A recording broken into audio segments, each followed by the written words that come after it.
Hello, fellow watchers and enjoyers. It's the very first Christmas edition of the Watching Walford podcast. It's episode number 48. There is 4 more weeks to go. And every week we're going to be bringing you a little bit of the dumb fucking Christmas stuff. Going to be bringing you some Christmassy topics every now and then just to fill it in. We still can't quite see what that actually says, mate. I'll be honest. It says Aldi. Sorry. You could have just gone taller, mate. Could have just gone taller. There you are. There we are. Lovely, lovely, perfect. You're missing off the A completely. I'll say that. Stop. But that's just the crop. There we are. Yeah. It's gonna be the podcast as normal. It's just two kind of. Obviously, we've discussed the 4 main topics at length already for the last several days. So we thought it would be a cool idea to just bring it in, rein it in, be topical, and just do some dumb Christmas discussions in the meantime. But with all of the extra stuff aside, this is obviously going to be the biggest storylines and takeaways from week 48 of 2023, all the episodes from the 27th of November all the way to the 30th. And I suppose I will just say you should have already been seeing some of the wonderful Christmas stuff that's going out already. Let me just remind myself what comes out in the first couple days of the Christmas holidays. So, obviously on the 1st, we would have had the Christmas baking video that we did. On the 2nd, we have the second part in the definitive top 35 EastEnders characters ever. That's episode 2.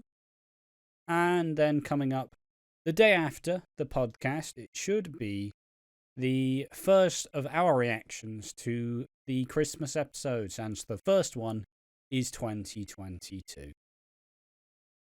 Yep. Where you will hear all Dussel tones go, man, was that a shit ending for Mick? It was good. Like, it built up well. Well, it didn't. No.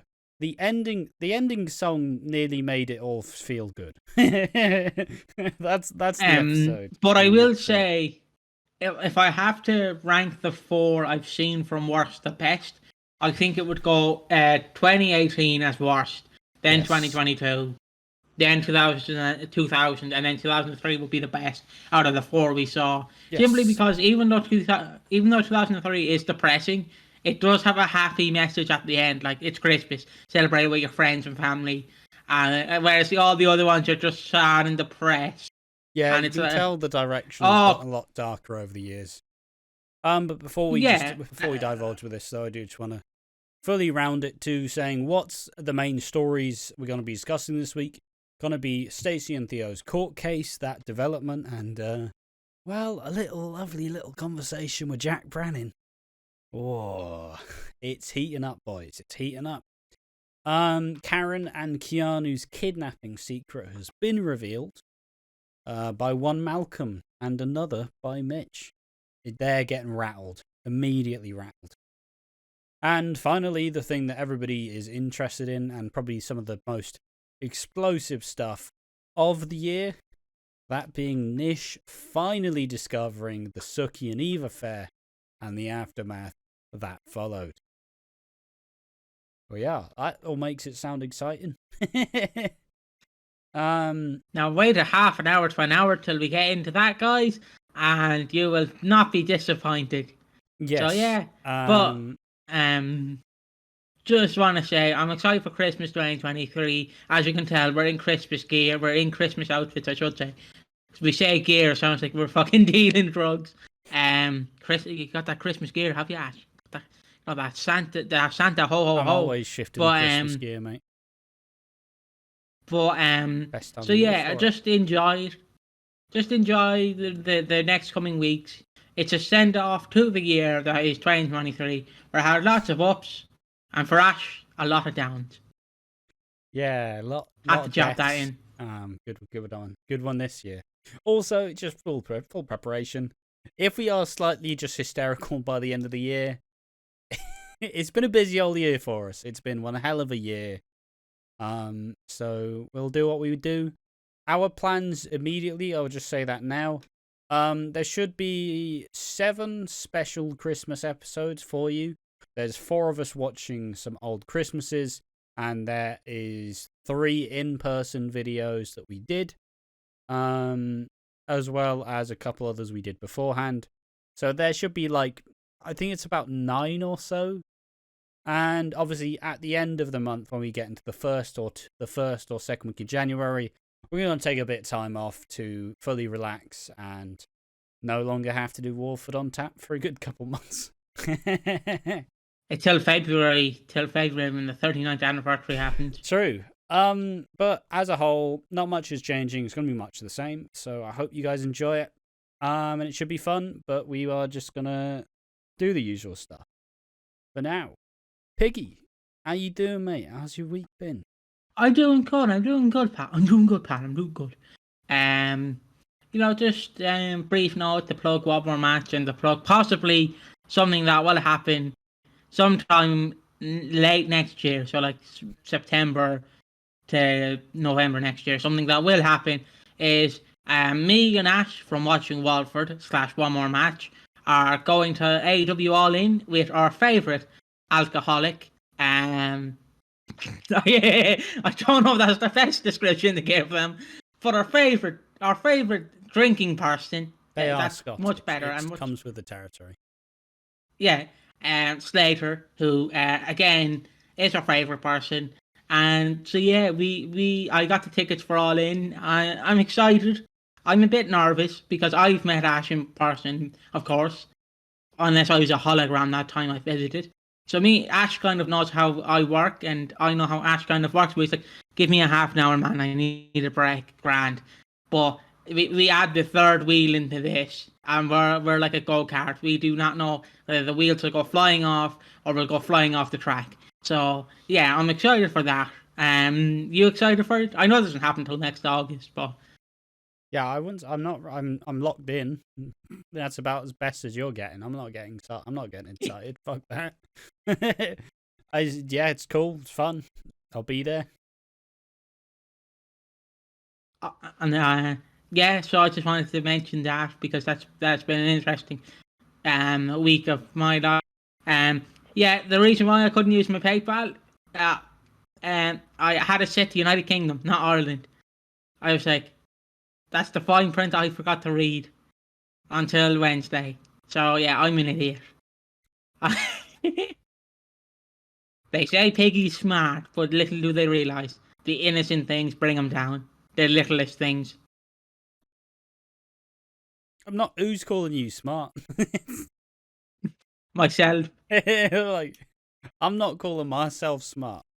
So it's just how it is.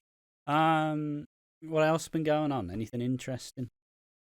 No, not really. Just got some Christmas jumpers and t-shirts. Obviously still rocking the same hat I robbed from my dad's old workplace about 10, 12 years ago. Decent. For free. It was just left there on the floor, so I just took it. Had a 7-Up one, but it got ripped, and I'm still pissed about that because I'd love the 7-Up one. It was like green, but it had the 7-Up logo on it. So, I miss it. But yeah, that's all that's been happening in my life. Not much. How have you been, Ben? It's been alright. It's been another week. It's been alright. It's continuing.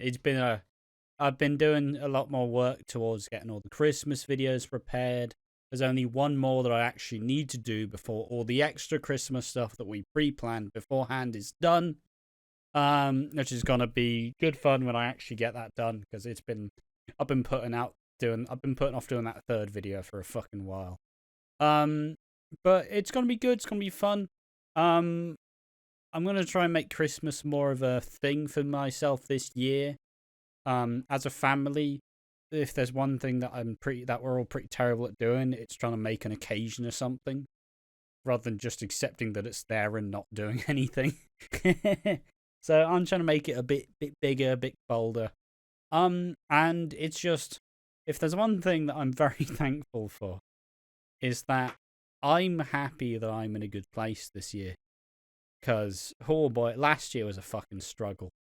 Last year I was working my ass off for 2 straight months, like working on Easily Entertained. Just doing that for 2 months straight, fucking working my tits off to even try be moderately not depressed. And honestly, this year it's something that has just happened quite fluidly. And it's really nice to have. Because I'm enjoying different games that I'm not usually playing. I'm replaying some of the stuff I would have played last time I would have been super fucking depressed.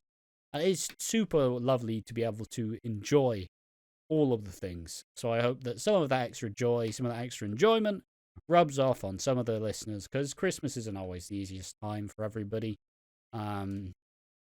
Sometimes you don't want to spend like 2 weeks with your family. Maybe you don't want to do that. But I'm looking forward to it. It's going to be good fun. And yeah, there's not really much going on. Like I said, I always joke about it now, but when we were doing the podcast initially, we actually had a lot to talk about during the, how's it? How are you doing, pal? Always had a lot to go from because we just wouldn't talk outside of doing the podcast. But now we're just talking each day and we know each other more than we probably would like to. God, what else has happened this week? I did some exercises. What have you been doing? Your stretches? Your running?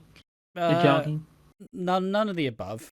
When I was at charity shop last week or a couple weeks ago, we got a cross trainer, or like the elliptical. It's the machine where like you move it with your arms and your legs like go, and it looks funny because it looks like you're fucking walking on the air. Oh, it's a great thing. It's a great little piece of equipment.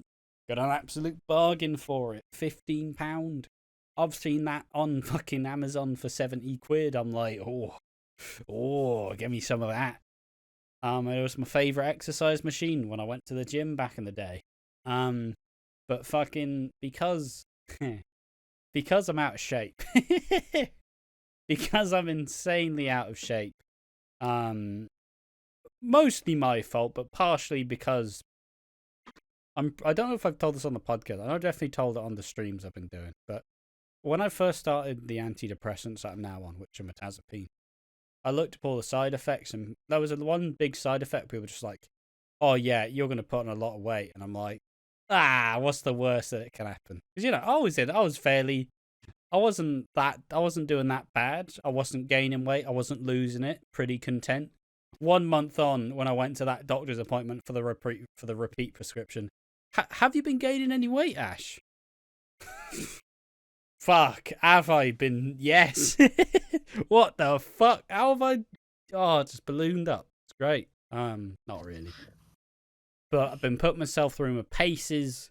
I absolutely kicked my ass on that machine. Yesterday I did some push-ups as well. Cool. Mate, I was like a solo tool inside like a massive like toolbox getting fucking tossed about with just it's just a breathe, and I'm like, if I breathe, I'm gonna fall. It's fucking oh. Where is the machine, if you don't mind me asking? Because your house is a bit. It's in my brother's room. Like, It was in the room you were in. Oh, in the third room. Yes. Oh. The next time I come over, I'll just be like, Piggy, can you get out of the room? And just, Yeah, so I'll just be fast asleep. I've done that fucking I've done what people do in January, like, oh god, I need to get in shape, I need to do this. I've started early, boys. So it's been good fun. Also started watching Welcome to Wrexham, which is a fun little like sports like documentary type series where Ryan Reynolds and Rob McElhenney, whoever the fuck his name is, the Always Sunny guy, bought Wrexham football team. I'm kind of going through the trials and tribulations of doing that. And it's been good fun. So I'm enjoying myself right now. And that's pretty fucking cool.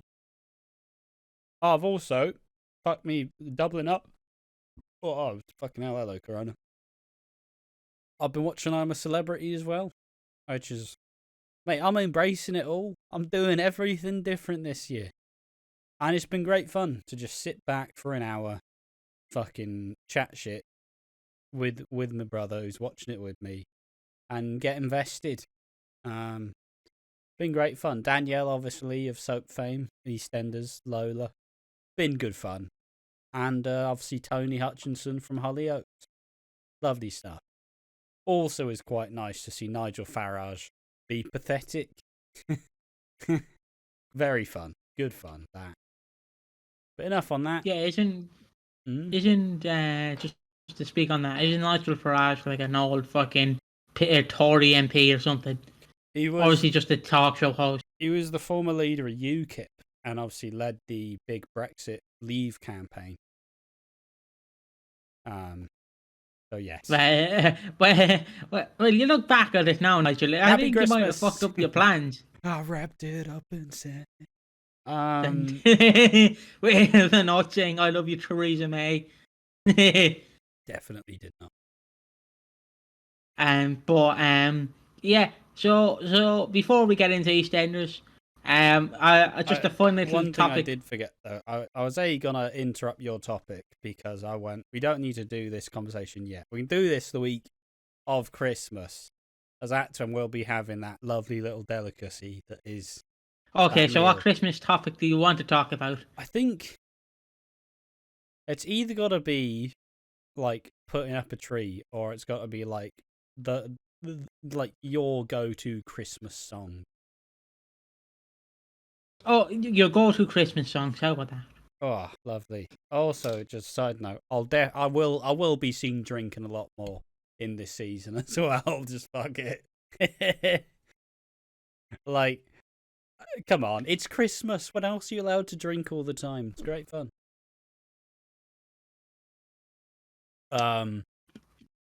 Fuck. Favorite Christmas songs? I don't necessarily have a distinct favorite right now. But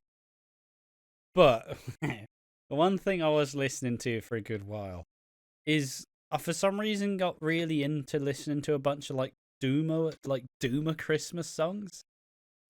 I remember this. So it's all distorted and slowed, but it's all really sad. Alright, I don't know if anybody else. This is just sign to my mental health being shit for years. You know when you kind of like fully, like mentally, you're tapped out and you're dead behind the eyes, and everything's kind of a little bit weird. You know, you're not fully there. You're not able to fully be there in the moment. I think it's called like disassociation, where you just kind of blank out from your fucking body or whatever. That's how I'd imagine listening to all these Doomer Christmas songs are, because they're all slowed. They don't sound like normal. But honestly, I think the uptake's been. I've just been enjoying a lot more of them rather than just listening to like the same couple. You know, everybody loves Fairy Tale of New York. Everybody loves fucking Last Christmas. You know, I enjoyed like the fucking. What's the Elton John one? Like the. Dirty for Christmas, dirty Christmas. Yeah, Step Into Christmas, I believe. Yeah, that one. I'm just embracing them all. Except for Mistletoe by Justin Bieber. That song's absolute hot wank. Never listened to it. Not in a good way. Well, it's because, like, Shawty with you.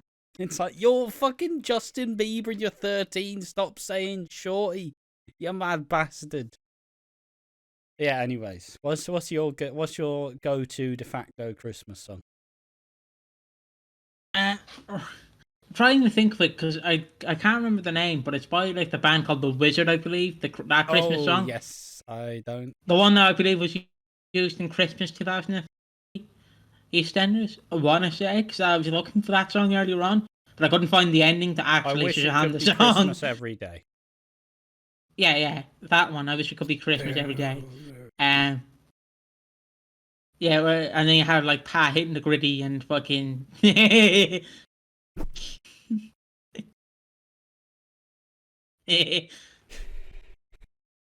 Yes, that's my dance. There you go. Oh yeah, referencing a video that's not coming out for 3 weeks. But yeah, that dude might go to one or fucking war is over. Like, because you have to look at the difference between. There's a great video, and I forget who it's by, where you look at the duality of the two Beatles. So you have Paul McCartney, who's like, "It's Christmas time. your Uncle Ginny's favourite red jumper. It's Christmas time, and then John Lennon is like, "Fuck you! Another year's over. Get over it, you fucker." I've found my de facto Christmas song though. It is Christmas Time, in brackets, Don't Let the Bells End, by The Darkness. You don't remember who The Darkness is? They're the ones who's like, I believe in a thing called love, just written in the rhythm of my heart. You know, that one, all the guitars, you know, all that one. The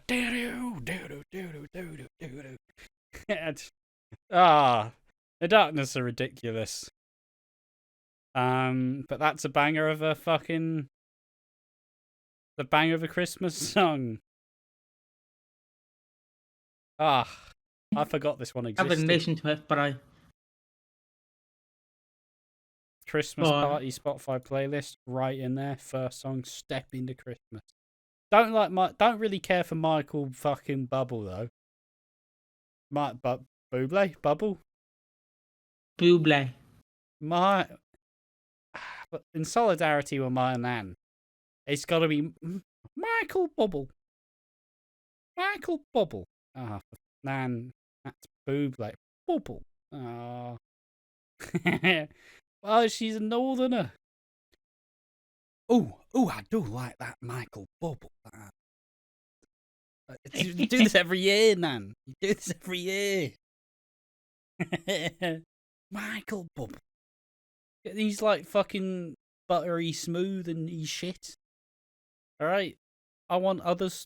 Mate, give me Dean Martin, give me a Christmas song. That's what I want. Oh, actually, no. Didn't Dean Martin do the weird... I really can't stay, baby, it's cold outside. You know, fucking... I believe so, the really rapey one. The rapey one. Theo's favourite song.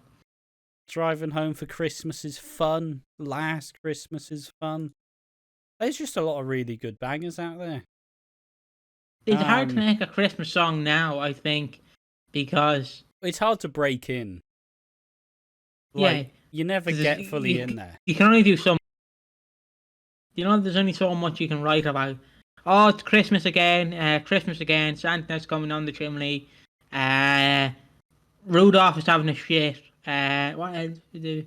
Yeah, like, okay, I have no idea, mate. I have no idea. But yeah, there is some great Christmas songs out there. It just depends what you're into, really. And probably knowing and if Declan is watching this, Declan loves metal. His favourite Christmas song is probably a death metal song by a band covering that. So, shout out to you, Declan. Yeah, there's just a lot of good stuff out there. So, you know, don't be... Although one thing that's going to be hard to beat that nostalgic feeling where you've got like, now that's what I call Christmas. And got that playing on the fucking radio, like here we fucking go. I wish it could be Christmas every day. And the fucking mums over there like, I fucking don't shit in hell. I think, don't know why, but I love it every year. I won't go into my favourite Christmas episode yet, even though my favourite Christmas like TV show and episode is very dark. It probably has not aged well. Mrs. Brown's Boys. No, it's based in Iraq. So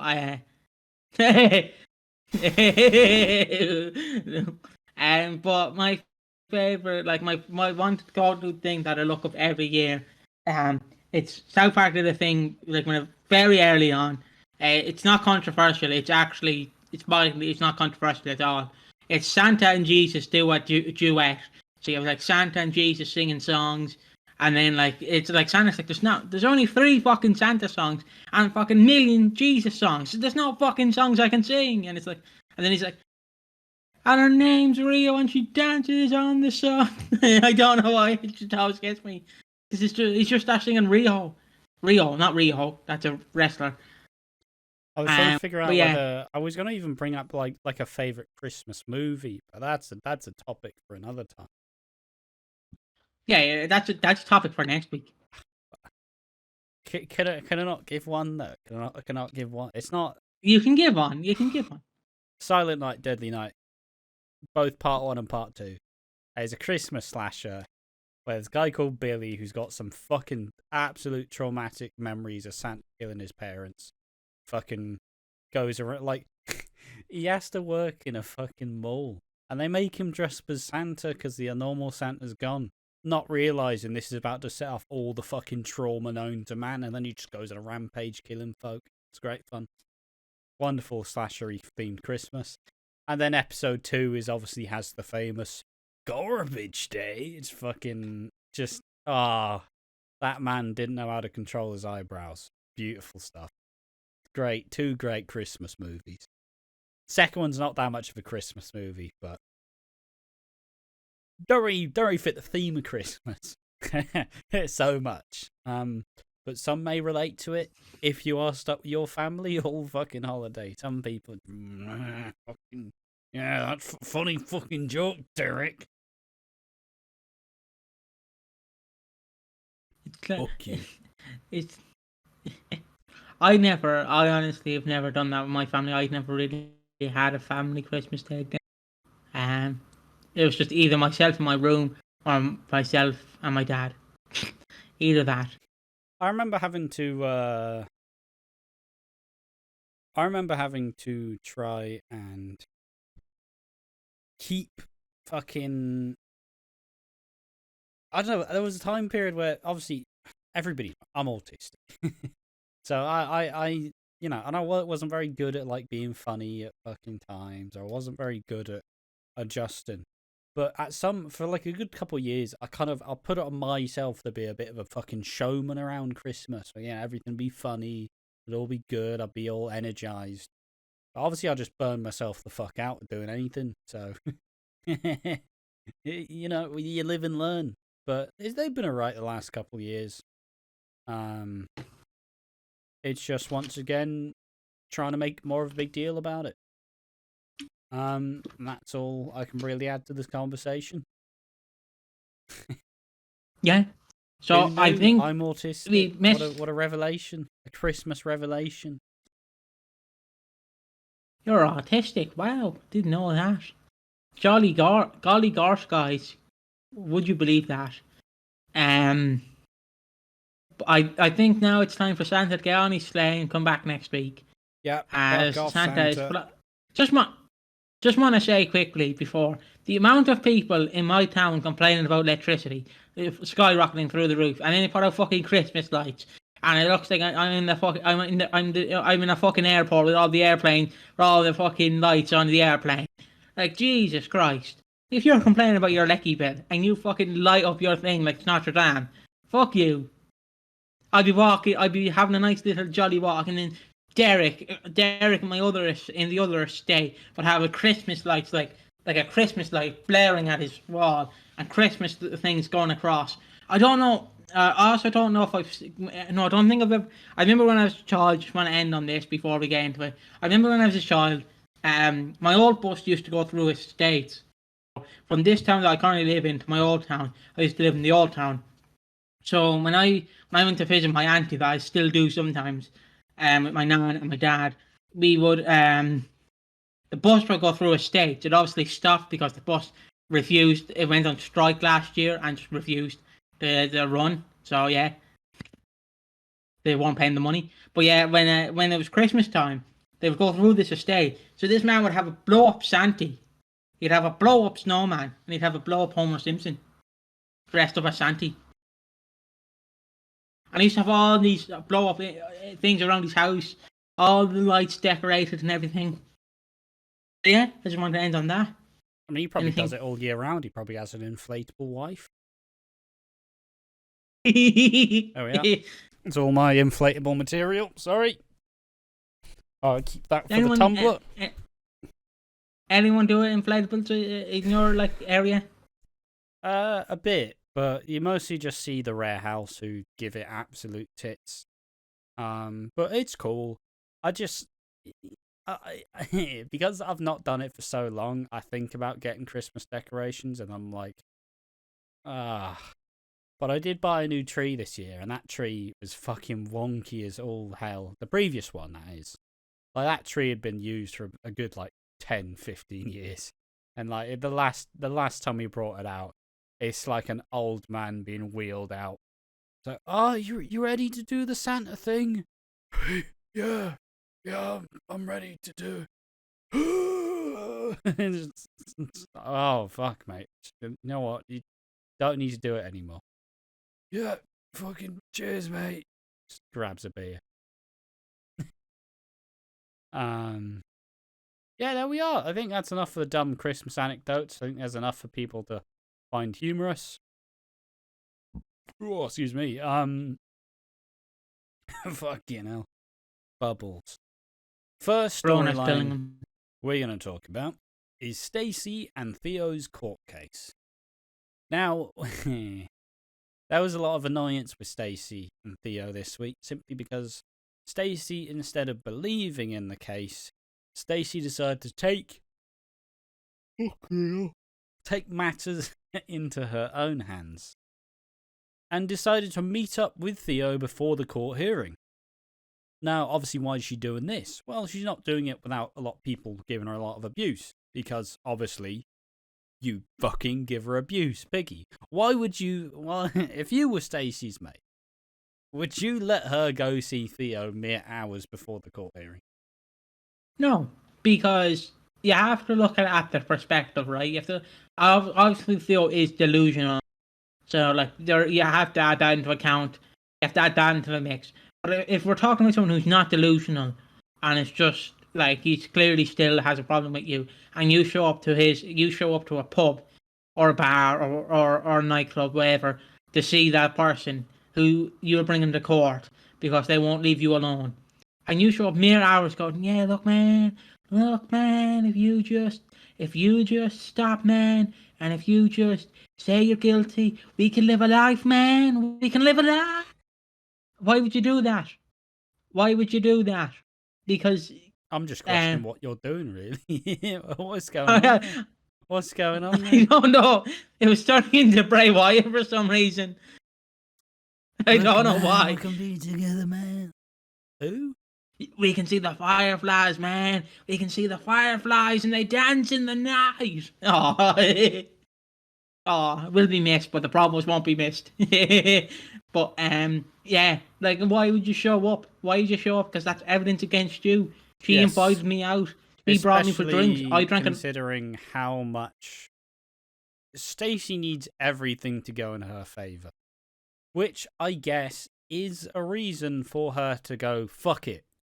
Yeah, Theo. I just love you so much. So, just plead guilty. So, when it's over, I'll wait for you. No fucking sweat on my back, Martin's delusional. He doesn't know what we have, I'll wait for you. We can get together, and then we'll be a proper family. And one thing that was Theo was really kind of... He was a lot less animated than he usually is. He was a lot more dialed back. I'm not really sure why, but he was a lot more like, oh, yeah, all right, that's fine. And he was a bit sheepish. He didn't know what to do with himself. I don't know. It's just very strange. What I can say for that, maybe it's because of the iron to the head. Maybe because he's scared that if he starts something on Stacey, he will get fucking battered again. Maybe that's it. True. That's why he's so scared. He did nearly die.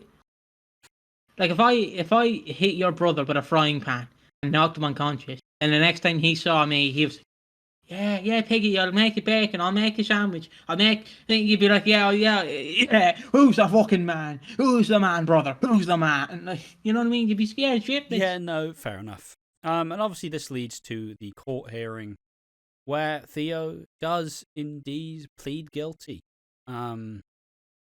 He just accepts it.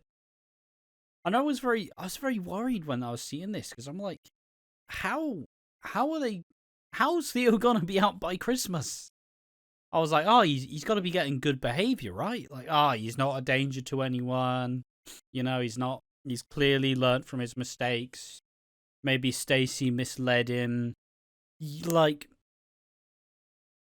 there's got to be some way that he gets out scot-free. I just don't understand.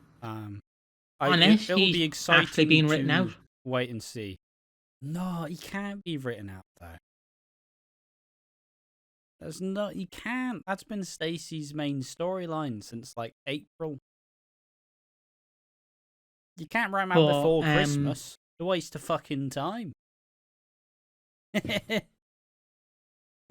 Just like you being like, I hope this niche stuff doesn't last a year. Of course it fucking doesn't. It's happening at Christmas, boys. Like, we got more of this. No, we don't. This is done. This is it. Some of them will cross over, of course. It will be the effects of what happens at Christmas. But I think there'll be a very, very nice message of all of the bad men usually getting what they deserve. Maybe one like good person dies, but fuck it. Kill Reese. Why not? Fuck him. Loser. So you're going to say Malcolm and how's going to be upset? Yeah, Malcolm's a new fixation. Reese is on the down. Malcolm's on the up. You got to buy in. I was going to bust out the. I was going to wear my paddy cap, but I was like, I'm not going to wear it. I'm not going to wear it yet. I'm going to save that. But yeah, it's just like, what are they doing for Stacey? Let's be honest. Like like the Theo stuff. It feels like we're halted at the minute. It's like he's pleaded guilty, so it's just like, okay, is the roller coaster going to keep going? It is. No, you're stuck here. Well, no, I know it is. It's just the idea at the moment. I think that Theo gets off early for like good behaviour, or gets a suspended sentence or something, which is not what she expects. So he obviously doesn't have to do his time yet. And I think that Stacey will see, or Theo will see Stacey with Jack, and then will fucking flip his lid and be like, "What? You fucking lied to me, you bitch! It didn't have to be like this." Yeah, I think that's, if I had to make a theory, an entertainment world theory, a talking Walford theory, that's how I imagine Christmas is gonna go. Fair enough. Obviously, it's a bit of an affair anyway, so Jack will be like, keep it on the down low, fucking hell. And then Theo will be like, I'll treat you better. Better, Daddy Cat. Terrible song. But yes. I suppose that just quickly smooths us over to more of the Jack stuff. That being, Stacey and Jack have a big old conversation. Stacey's absolutely fucking pissed as a fart. Fucking can't use her legs anymore. That was usually reserved when I was high, personally, but you do you. Yeah. So basically, Jack invites her in for a drink. They have a little discussion. I'll let Ash sip his Corona while I ramble on about this for 5 minutes. They have a lovely discussion, and then Stacey lets slip that she planted the weapon. Well, technically, Eve planted the weapon, and she because she didn't want Freddy to go down, which I understand from both the standpoints of the knife. Because on the one hand, it is illegal. From the other hand, if you don't want your cousin who's only 18 to be in a fucking shower with his pants down and fucking being attacked, I can understand. That's the face of reel it in. Reel it in. Don't you fucking go It's there. Christmas! It's Christmas! I'll read. Yes, so that happens, of course. And obviously it's the duality, right? Stacey's relationship with Jack this year has been pretty rocky because Jack's been an absolute pompous prick. What? You can't look after my fucking granddaughter, you fucking slur. That's basically all he's been like this year. You're fucking useless. But Stacey hears a little conversation because Jack's also letting Sam stay there as well. all this under Denise's nose as she's gone somewhere. And Stacey hears Jack essentially talk about, how like courageous she's been, how fucking, it's, like, I used to think she was a fucking useless piece of shit, but nah, she's admirable, she's courageous, she's working hard, she's the best possible person to raise that grandkid. Obviously, she hears this, they have this conversation, as Piggy said, lets it slip that they planted the evidence for Theo to get, like, sent down. But we get to see the duality of Jack, where on one side he's a police officer, but on the other side he's a Brannin. And Stacey is prime fucking rump for any Brannin. Just, whoa, hello, Stacey. What, who's been... everyone, all the Brannins are obsessed with her. And not Derek, though. Derek's too cool for that. And dead. I've just derailed myself. Where am I going with this? I don't know. Just stick with Corona and I'll finish it. What a co-host Piggy is. What are you talking about? Who the fuck cares? What's that? And it gives the duality of fucking Jack, where he is a cop, yes, but he's not unreasonable. And I brought up whilst we were watching this, which Piggy decided wasn't a video that we were recording, despite me doing the introduction for it. This isn't a recording. Says nothing. That's the reason you don't have a live reactions of a Thursday's episode. I'm starting conversations. It's last media, guys. I'm starting the conversations, Piggy. Alright, fuck it. Oh, here we go. We're going, boys. But when Jack...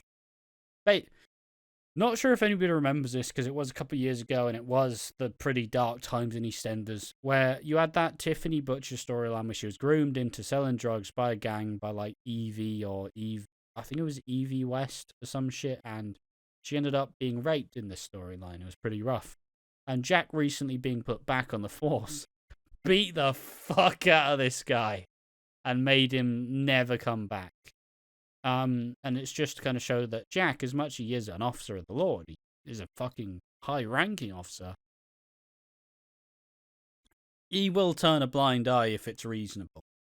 He described it as doing the bad, like you did the wrong thing.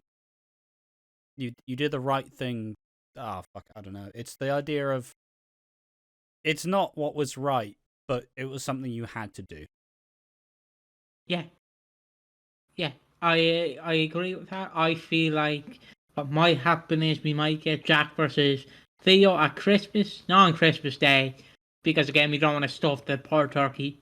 But around late Christmas time, maybe in the New Year's, the beginning of 2024, we will start to see everything unravel. Also setting up and Stacey, yeah, and we will see Theo become much more of an narcissistic wanker. Don't quite think Theo's a narcissist guy, but personally, but save that for Nish. Okay, all right, I guess so. But Theo is basically delusional. Then there's the word, delusional, yes. And he will flip basically, like you said. He finds out that Stacey, man, you were supposed to be with me, man. No, you're not. Fuck you. I don't know why I'm going back to that, boys. But he's just a hippie. He's just a hippie in my head. Can't figure out what I'm talking about, but can do that, boys. I knew you were talking about it. I just wanted to derail you. But yeah, that's what I think will happen with Theo, and then like 2024 will of course be heavily involved with who dies at Christmas. It's Nish, it's Ravi, it's Eve, it's a penguin. That's who dies. No, that's Shrimpy. Leave the memories alone. I need someone to do that. we are setting up for the affair, which fucking everybody's like, what are you guys talking about with the affair? And it's like, Chris Crenshaw said it in an interview like a month ago. He said there's gonna be some infidelity between Jack and Denise's relationship. And it's like, Jack's gonna cheat on her. With Stacey. It's just what's happening. Fucking. It's like people saying, why is everybody saying that Dean's gonna die at Christmas? Because they mentioned Dean on the episode of the flash forward. And it's been the whole fucking point. But he's not been here now. Ah, come on, guys, please. You can think out of this year. It's not about what happened last week. We're building to the future. It's not old EastEnders. We're building to the future. We've got big plans. It's not like, oh, what's the payoff to this storyline? Alright, dartboard. Hey, Sam Mitchell pregnancy. What? But she's like 50 now. Miracle baby. Okay. We're actually thinking forward now. But yeah, I look forward to that Jack and Stacey affair. It is it'll be a bit of a shock. I don't think people would be expecting it, but it'll be pretty good, and it'll give Jack something fun to do, and potentially make him a big suspect in Who Dies at Christmas. If you're entertainment world and nobody else. And bring back Fat Boy. Next up, hello. Next up, we're going to talk about the Karen and Keanu stuff. Piggy's having a meltdown. So this one's going to be much shorter because we've already been here for like 50 minutes, and we're only halfway through the actual podcast. Not even halfway through. Right, so Karen and Keanu have been throwing daggers at each other, essentially. They've been staring daggers through them. They've been fucking just throwing haymakers, spiky balls, everything at each other. Because fuck you. And you, they're allowed to be. Keanu did get Karen involved in a kidnap of his child for 50 grand. I'd be upset if I was Karen. But Keanu's starting to get a little bit more desperate. A little bit more unreasonable. And this all kind of comes to a head when Mitch does this family party, but he only bloody invites the man of the hour. He don't Too need sweet no to be power sour. shower. Malcolm, with his mustache and his flat cap. He starts to go, that's fucking Albie. I know Albie. Oh, me and Albie are mates. And then Sharon's like, oh, he's a bit familiar with you, isn't he? And then when Karen and Keanu start to make excuses, like, he just kind of just looks like, what the fuck? Because he just realised that he was tacked into this kidnapping of a child that he had no fucking idea that he did. He thought he was just taking care of him. And then he delivers a great line where he's just, you lot, you're all filth. And it's like, Malcolm, talk to me with that mouth. And that mustache, please. Yeah, give me that mustache, Malcolm. Oh, I love Malcolm. But the problem is, again, I always mention it, I can't get invested in characters anymore, because the minute I get invested, it's like, you like this character? Groomer. You like this character? Rapist. You like this character? He's delusional. Thank you. You do have remarkably bad taste in character. I know, but it's just my two examples were Reese and Theo, and both turned out horrible. Well, Reese not so much. Reese is just a very weird guy. It's not because he's weird. He's doing something weird. I mean, you did it knowing that he was put up for Villain of the Year. He's fine. He's just quirky. He is Villain of the Year. He's just fucking quirky. Villain of the Year. Well, I'm just not gonna. It's like the fucking kid in, like, there's the dog with a cup of tea where the house is on fire. Just, this is fine. This is fine. And this leads to a big fucking breakdown where Karen explains to Mitch how she's doing everything to protect her boy. Because for a lot of... Fucking hell, excuse me. For a lot of... Jesus. Shouldn't be for a lot of people before the podcast. For a lot of people, this would hurt them. And like finding this out, like I don't know if your wife, but your girlfriend or your partner or just your friend has kidnapped your child's grandchild. In his perspective, his grandchild. His son has kidnapped his grandchild. I know Keanu's not Mitch's son, but still. But yeah, when you find that out, it's obviously going to fuck your life up. So Mitch is kind of confused, but Karen just breaks down, cries at him, my boy. Yeah, and it was a pretty heartbreaking thing because Karen's not even doing it because she wants to. She's just doing it because she feels like she's fucked up everything else, with Chantel, with Bernie losing the baby. Like, she desperately feels like she's let all her kids down at all times, and that's why she's gone through with it. But she doesn't even really believe in fucking Keanu anymore. Like, she's not even a big fan of him now. She's like, he's just become such a little fucking rat. Because Keanu is getting more desperate to prove that it's my family and no one's gonna fucking take it away from me. Oh, hello, Malcolm. Yeah, fuck off, Malcolm. Fucking get you sent down, you piece of shit. Whoa. He's ramped up the old villainometer. He's a solid 7.5 on that scale. And Mitch is obviously upset by this because, yes, it's the thing. It's like, when did you two become so fucking rotten, essentially? When did you two become, like, bad uns?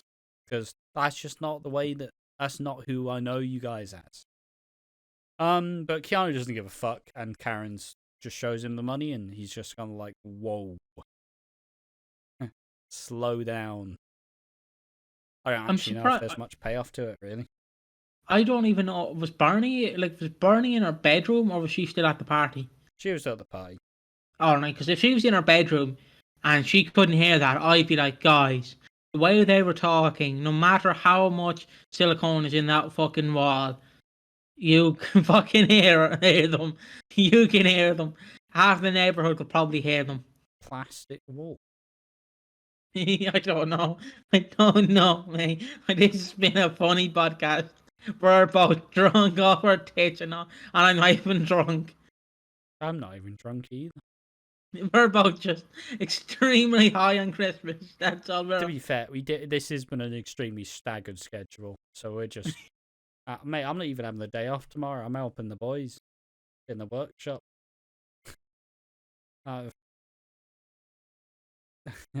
Happy New Year! No, it's not wild. He's back at work, guys. He's back at work. Just a favour for the boys. It's going to be a favour now. But wait till a week's time. Oh, they slipped again. We need you on the job. Oh, again, it happened again. We need you again. Oh. Not happening. But fuck it. Let's just head more towards obviously Nish and Suki's. Not Nish and Suki. Fucking hell. Suki and Eve's affair is revealed. Now, as much as I'd love to spend half an hour talking about this section, this has been the biggest thing we've covered on Walford on Tap throughout the whole week, so if you want the initial reactions to it, go ahead and watch that. But this Initial. Thank you.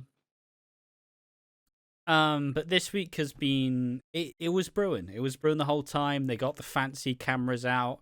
Everything is blue and red. It's hot and cold. It's... I don't know. I'm not good at reading into things. It is the final payoff to the thing we've been waiting for like a year and like 6 months or so.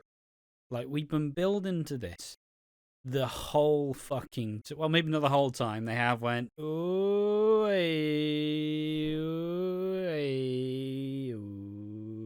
ah. We're here. We are here. We are at the fucking point where it's been revealed. Finally been revealed that Suki and Eve have been having an affair. And they've been having an affair for, not years, but like for at least a year or so. Yes, and I just want to chime in here. Eve, right, now I understand Eve doesn't know how dangerous Nish is, because Nish would literally... Before you go into this, this culminates in a massive showdown as Nish tricks Eve into meeting him at Walford East, where they have a big confrontation. Now, like, you steal Nish's turkey sandwich, he's gonna rile up on you. Like, he'll give you... Yeah, exactly. And Eve doesn't know how strong he is. So Eve's like, she loves me, she fucking loves me. We were shagging all the way in Leeds. We were pumping until we could not pump anymore, brother. And I tell you what, the fuel ran until the fuel couldn't go, brother. And I tell you that, and I tell you now, I fucking pumped her, I fucking kissed her, I did everything, Nish. You couldn't do that. She loves me. And Nish is like, okay, Eve, just leave the room. You can go. That's all right. You think you know my wife? Boom.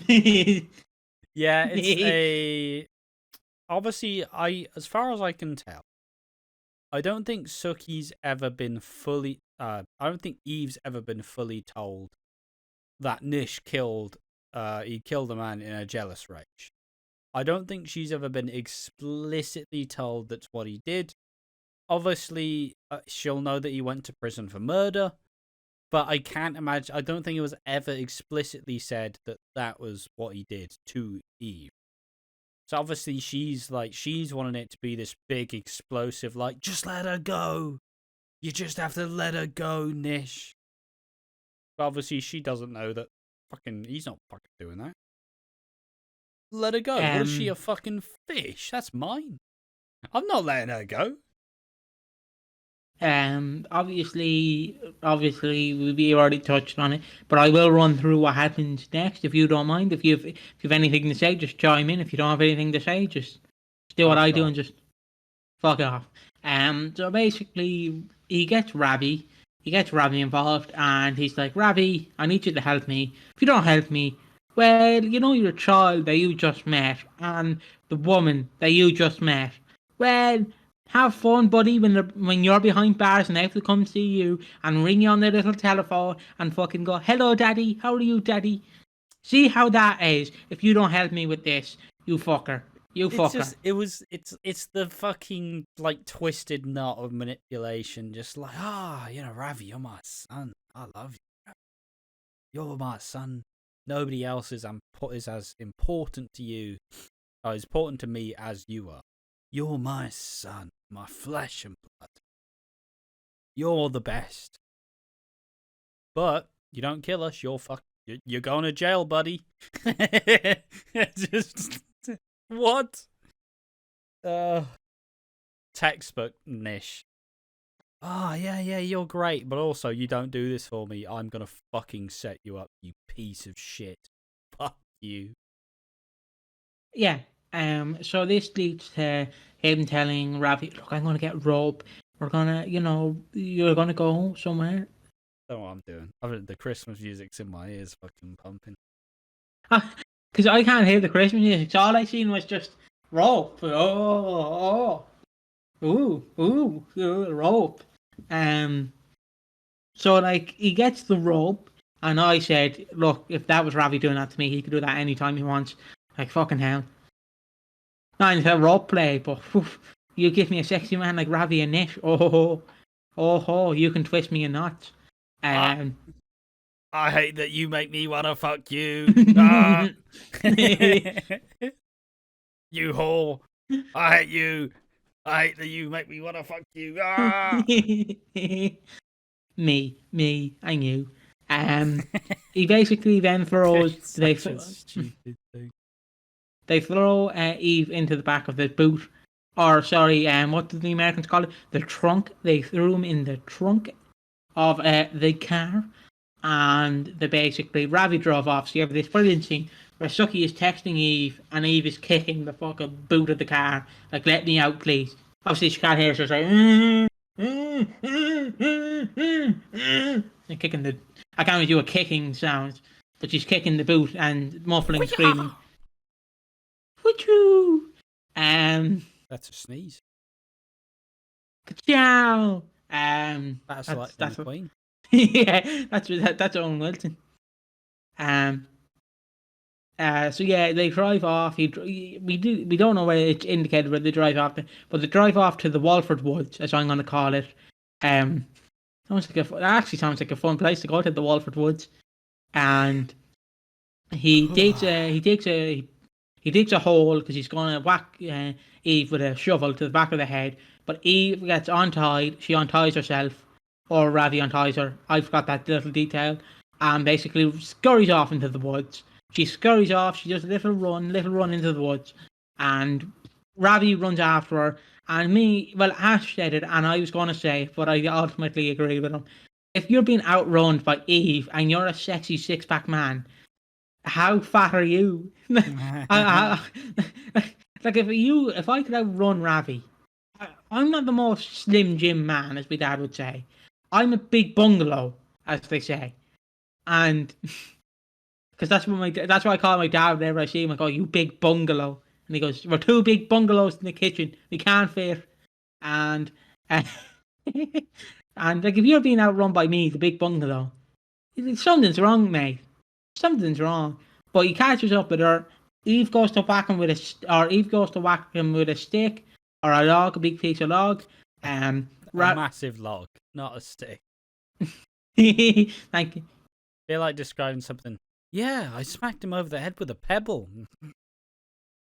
Could you imagine if you just picked up a stick and did Harry Potter? Wingardium Leviosa. And then Ravi's like, "No, that's Harry Potter." Yeah, that's Harry Potter. Yeah, no. Ravi's just like, that's Harry Potter, not real life. And the then one thing I found funny is fucking. I don't know if anybody else noticed this, but Ravi went about 10 times more brummy than he's ever been. He did. You better come out there, Eve. You better come out. That's fucking Australian. You better come out now, Eve. You better come out, mate. Don't run now. It's turn Australian. But regardless, he was very brummy in this scene. And basically, yeah, he tries to kill Eve, and then Eve basically has a heart-to-heart with him, going, "You're manipulated. Suki wants this, I want this, but mainly Suki wants it. She's in an endless love marriage." And then Ravi just goes, "Look, you have to go on the run. If you stay in Walford, you're going to get me arrested. You're going to likely be killed. But also, if you ever come back to Walford, I'm going to kill your Stacey. I'm going to kill Suki. I'm going to kill Jean. I'm going to kill. Oh fuck! No, not Lola. What's her name? Lola. Lily. I'm going to kill Lily. I'm going to kill Charlie. I'm going to kill all the Slaters." And yeah, and so Eve has to run off into the woods to find somewhere to go. Where will she go? We do not know. But will she be back on Christmas Day? No, she'll be back sometime in the new year, if I had to guess. Because it's not she'll be back at Christmas.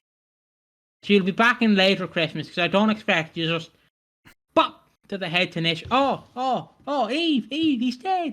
Get here now. Woo. She'll be back at Christmas. I think Nish will do something pretty fucking dodgy. Like, even in this episode, it was heavily implied that Nish was like fucking not really asking for any consent. I don't think in the specific nothing was shown, nothing was implied. He was very aggressively taking what he wants. I will basically describe it. So Suki arrives home after getting a weird text message from Eve. Not saying like, I'm leaving. I'm fucking leaving. It's too much for me. None of this bad. And I'm not saying like if you had to use my phone and fucking text my best mate, like you're like if my shout out to James. If James somehow got attacked and he texted me with correct grammar, I'm not instantly gonna go, wow, James, wow, congratulations on the grammar. I'm gonna be like, wait, James, are you texting or is someone texting? Because like he's a great person. He can talk normally. He can do everything normally. It's just he can't type properly. So like he'd be like, "How are you?" But it'd be like HWAO, you know. So like if that happened to me, where my friend James got attacked, then someone took over his phone, I'd be like, "Oh, okay, is he being attacked or what's happening?" But yeah, basically, Suki arrives home, then she's like, "Come in for a drink, please." And then Suki's like, oh, "Fine." I'm not fucking asking. And then Nish was like, "You love me, don't you? Say you love me. Say you love me. Say you love me." And then Chucky's like, "I love you." And he's then I don't know how I can do this. He kind of pushes her up against the wall and just goes, like that. Without consent. Very aggressively kisses her and starts kissing on her neck. Yes, and Suki is clearly uncomfortable. I mean, she downed about 3 fucking whiskeys, like. And the closing scene for this is, and I just want to add on to it. I know it didn't happen, but I want to like Suki's in the bedroom. She's got top 10 sad songs of 2023 playing with her headphones in, texting Eve, and like fucking Limp Bizkit Man Behind Blue Eyes is playing while she's for the nookie. So you can get that cookie. Just one of those days where you don't want to wake up and everything's fucked up. It's just next in line to get locked up. Best way, stay away, motherfucker. It's just one of those days. Imagine that's what she was listening to. Just texting Eve and just, yeah, one of those days, motherfucker. I don't know why that bitch was funny. But yeah, she texts Nish, Eve, which Nish has the phone to Eve, and basically says, "Look, you hear? You all right, Eve?" And little does she know that she's texting her husband on Eve, using Eve's phone. And so now Nish is cosplaying as Eve, and we're going to see this unfold for the next few weeks. I hope it ends at Christmas, which Ash is saying it will. It will. I don't know how it ends. It does. If not, it doesn't make it past the 39th anniversary. Because I do not know how you end this, because the only option is either kill him or send him to jail. Well, and you can send him to jail, but what can you send him to jail for? Manslaughter. Like anything you want. But that's just my take. Yeah, so that's pretty much what happened. But if you want a closing scene, I think the closing scene is just Ravi crying because Ravi and Nish meet, and Nish like, "You killed her, right?" "Yeah, I killed her." Yeah, we don't actually talk much about the. We talked about Walford on Tap, so we need to fully cover it. But yeah, it was the. Ravi is not a villain. You know, he won Villain of the Year for some reason because he's sexy, and that's undisputed. But fundamentally, he is not entirely bad. You can tell he just wants to be settled. He wants a nice family life. He doesn't want any of the complicated shit. It's just how it works. That's just what he wants. And that's why there's a big choice of, do I just agree and be walked over on by my dad, or do I decide to go it alone and decide, fuck it, I don't want to kill her. I have no reason to want to kill Eve. There's nothing I'm going to gain by doing this except for some approval. And it's the choice of whether he's going to be Nish's plaything or whether he's going to have a backbone. But I do think that this leads the way for... I think Nish is going to be very aggressively trying to act like everything's fine. he's going to be like, yeah, me and Suki are going to renew our vows, man. Like, fucking doing some of that. Like, going to do very public displays of affection. He's going to make a big deal out of having this be the perfect family Christmas, and no one's going to fucking ruin it. I think that's how it's going to happen. It's going to come to a head. He's going to do something pretty messed up. And I think Ravi's probably going to kill him. And then they all kind of get along with it and go, or Vinny. Nah, Vinny's dying. Nah, I don't know about that anymore. I was wrong, by the way. But it's going to build into a massive thing. We're going to see Nish slowly either... I don't think we go back into Suki and Eve not being together after this. I think Suki and Eve will be together after Christmas. And then we'll get to move forward with that. But in the situation, if Nish is on a fucking revenge tour, then it maybe goes on a bit further. But I don't think we're just going back to Suki is unhappily married and is still having a fucking meltdown. But I don't think beyond Christmas we have a time where Suki and Eve aren't together. That's how I'd imagine it, and I'd do it personally. Do you think Nish should die at Christmas, or do you think we should get like a revenge fucking... See, I want what I would have loved to see with Den. I know this is a weird example, where where the 6 or the 5 women that killed him. Let's just say hypothetically, he didn't die there. He just been on the run, and then the whole thing is he's going to get revenge of the 5 women or 4 women. I don't know how. I know it wouldn't have worked anyways, but it's just an example. I kind of want to see that where we think he's dead, but he flees, and then throughout 2024 he comes back and he tries to kill each of the Panasaurs and maybe Stacey, and then it culminates at Christmas 2024. Because I feel like you don't have... I'm not saying it's not big, but I have the feeling that you need something from 2023 carrying to the next year's Christmas. Does that make sense? Yeah. And even though I'm saying the storyline goes on too long, if they kind of put it on hold at Christmas, where he gets killed, and then he comes back in mid-2024, he gets that break, and then he comes back in mid-2024 and has a revenge arc, I will be happy with that.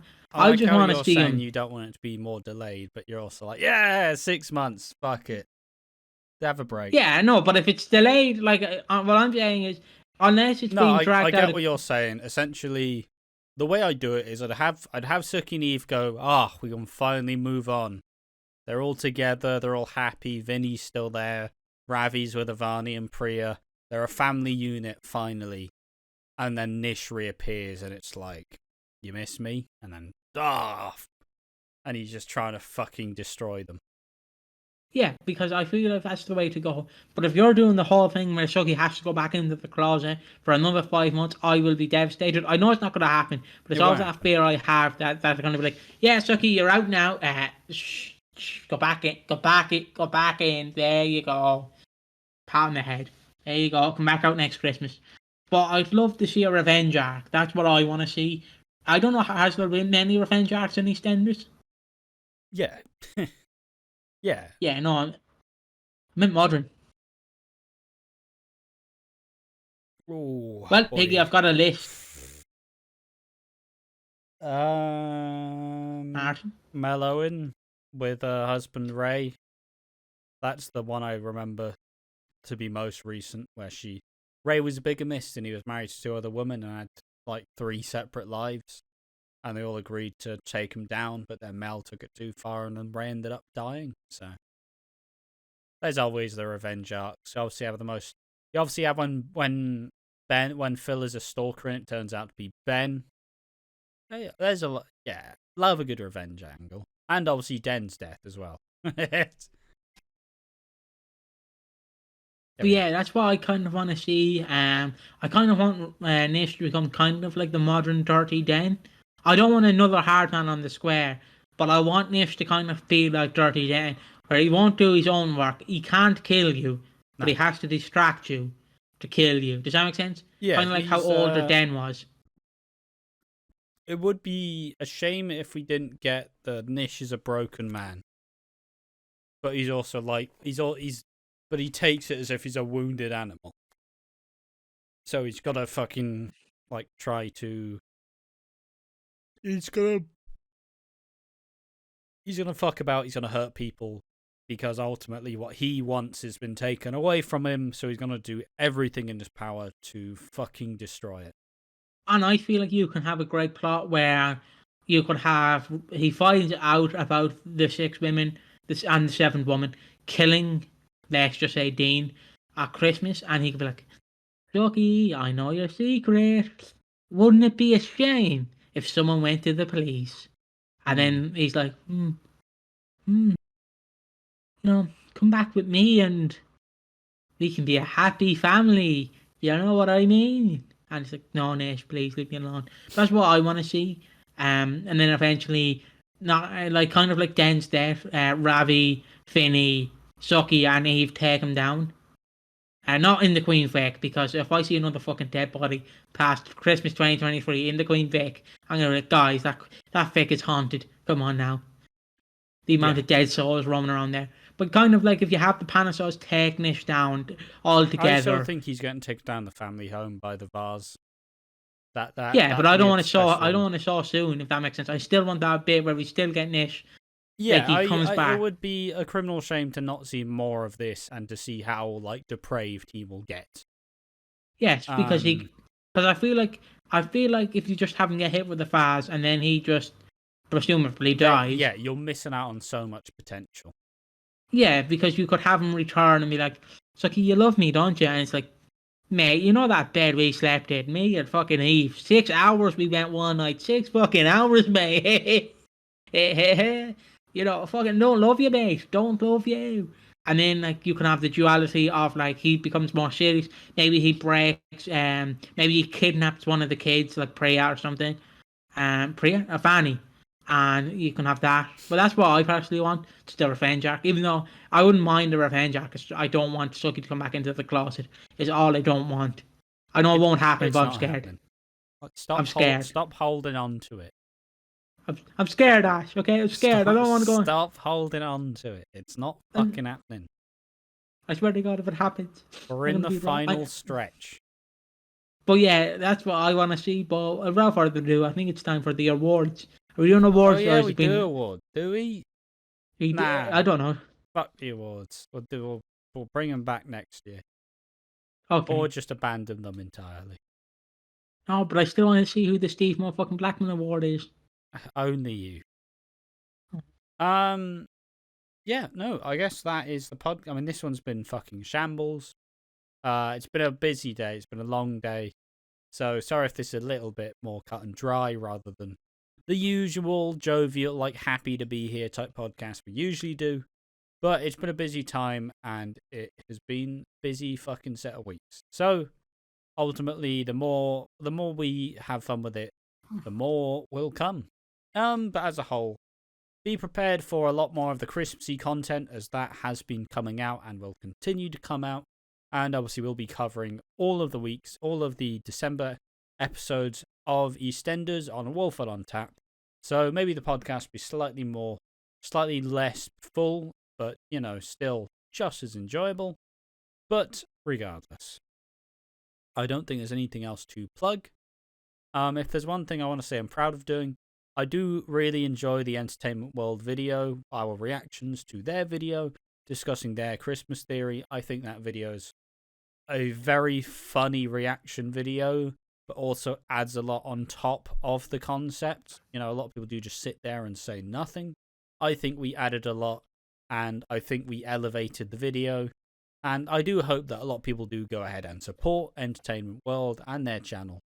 And just hope that they can, you know, feel the boost, you know. Yes, I want to make more. Because I've said this on many points, and I've said it many different places, but I'm not going to fucking spend 20 minutes now saying. But there is a severe lack of genuine, authentic content. I said genuine, authentic. I see what you mean. There's just a general lack of content in this space that we don't really have. Like, we are the ones covering a lot of, like, the most. simply because we have the time.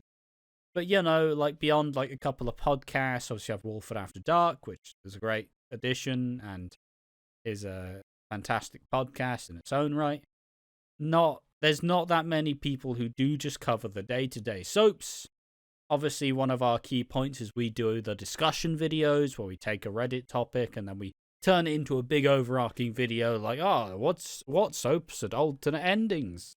And it's like a great little fucking snippet that you're not going to get anywhere else because simply saying nobody's making it. So encourage all of these new people trying their best and trying their hardest because, I mean, fuck, we need more people. And if we can get at least one or two more people, I'd love a handful of just as talented, just as interesting, probably people who are much more interesting than us, doing these sorts of videos. The content space would be a whole lot happier, and it would be a whole lot nicer to have healthy competition. Anything else to say on that one, Piggy? I don't know why the fucking starting to cry. You fucking, I have no idea. I was like, he's got really emotional, guys. I was about to start crying. He's that emotional. Like believing our own shit. I was like, fucking hell, man. Preach, brother. Preach. Like I'm in a church, but it's not like a white church. I'm in a fucking church that's like, preach, brother, preach. And I'm like, yeah, I'm preaching, brother, I'm preaching. But yeah, yeah, I agree. I just want more people in the space because fuck it, I don't care who you are. If you ever want to collab with us, we will be open. Well, I'll be open. It just depends if Asher's like, don't want to meet this new person. It's online still. But it depends on who you are. If you're nice, we might collab with you. Like Entertainment World, if you ever go, look guys, can I join you for a video? You know, big fans of you. We'll easily be like, sure. But if you're a knobhead being like, Ash, you're shit, your opinion is shit, you're shit, Piggy, you're shit. What? $300. Yeah, right now. Then we're not. But like, if you're saying, I'll do this for free, I'll come on and I'll join you guys. Then we all right, we'll lay on for an episode. We want to lay on the podcast. That's our baby. But you can do a video for us. With us, I should say, not for us. And we will have a jolly old time. I say this, but I'm wearing the most ridiculous outfit ever to say it in. Like I have the glasses and I have the hat on now, which I'm gonna remove both after this recording. But again, you enjoy this content, subscribe to us. It's Christmas time. We're on 300 subscribers. You know, you might as well join the journey. We're on the road to 400 now. So like, come on. It's the biggest channel I've ever had. You know, so you want to be jolly this season, you know, recommend us to a family member, go ahead. Well, don't recommend us to your, like, great auntie. Maybe not. Maybe she won't be happy with our opinions on Boris Johnson. Like, so maybe just recommend it to your little brother who's 2 years old, you know. Sit him up, make him watch Watching Walford. You know, even though he wants to watch Paw Patrol, fucking just make him watch Watching Walford. Well, yeah, the plugs are as following.